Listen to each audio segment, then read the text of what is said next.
2000 মানুষ মারার পরেও একজন মানুষের যদি ন্যূনতম লজ্জা না থাকে তাহলে হচ্ছে সে বক্তব্য দিতে চাইতে পারে এই বাংলায় স্বৈরাচার আসবে না।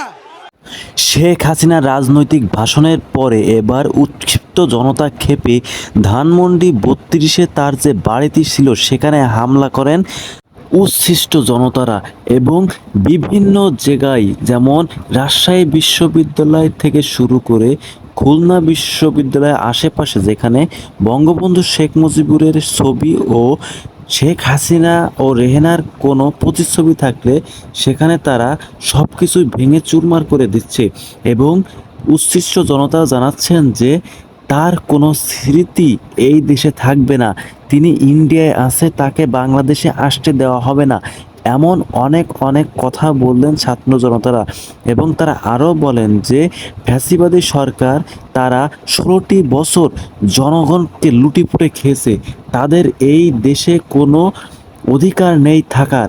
এটাই বিবেচনা করে তারা তার শেখ হাসিনার আজকে রাজনৈতিক লাইভ করার ফলে তারা উৎক্ষিপ্ত হয়ে তারা এই ভাঙচুর শুরু করে এবং সেখানে দেখা যায় যে বুলডোজার দিয়ে শুরু করে বিভিন্ন দেয়াল ভাঙা এবং বড় বড় গাড়ি দিয়ে তাদের ঘর বাড়ি এবং বিভিন্ন ধরনের প্রতিচ্ছবি তারা ভেঙে চুরমার করে দিচ্ছে।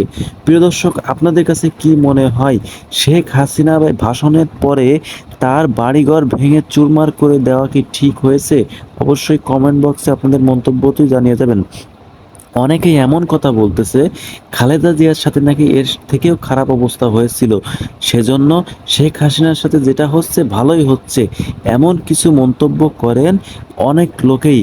এবং আপনাদের কাছে কি মনে হয় অবশ্যই অবশ্যই জানিয়ে যাবেন কমেন্ট বক্সে। বাংলাদেশে 5ই আগস্ট স্বৈরাচার খুলে আসিনা তার মুদির কাছে গেছে গা। এখন এই বাংলাদেশকে নিয়ে